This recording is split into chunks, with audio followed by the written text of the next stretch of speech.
as these COVID-19 cases are continuing to rise. So joining us now is Dr. Danielle Sink with Bayless Integrated Healthcare to talk about why parents are choosing to skip vaccinations. Thank you so much for being here.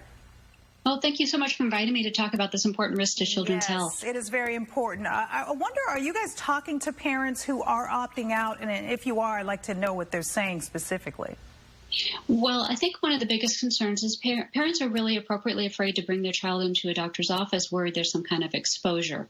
And when we identified that as a risk, we at Bayless decided to make a change in our protocol. So we actually have days that the only people in the office are children who are there for their well-child visits because these vaccines are critical.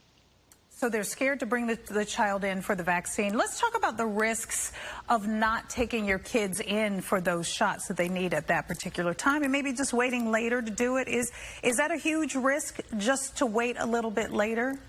It absolutely is a very dangerous risk. In the United States, we have routine outbreaks of measles, mumps, meningococcal meningitis, and whooping cough. And these are all vaccine-preventable diseases.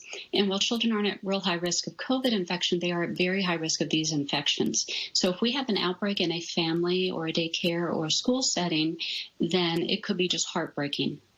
Let's talk about the possibility of kids going back to school. That is a hot topic right now. Yes, it is. What are your concerns as a doctor specific to kids? You know, kids are germy. Social distancing and keeping themselves clean in a classroom setting where there are even more kids. What is your thought on that specifically? Well, as a physician and as a parent, I know it's very difficult to make small children behave in little strict ways like that. So I think it would be very difficult to manage. I also really worry about the impact on a child if they get an illness that is not really dangerous to them, but they pass it on to a relative who becomes very ill or possibly even passes away. I think that could have just serious, devastating long-term events on those children's mental health. No, I've got little kids. How do you feel about the kids who are a little bit older, who kind of get what's going on and who can do what they need to do properly? Or do you feel this is just maybe risky across the board for all kids? Well, I think if we could follow the CDC protocols with the separation and put staggering schedules and things like that, that can be good. I also do, however, worry about teachers because our teachers, a lot of them are at a higher risk category, and we would not want the children likewise to give an infection to a teacher who is at very high risk. That makes sense. Really quickly, we only have a few seconds left. My 6-year-old was sick the other day. They didn't let her come in. We had to do a telemedicine visit with the doctor.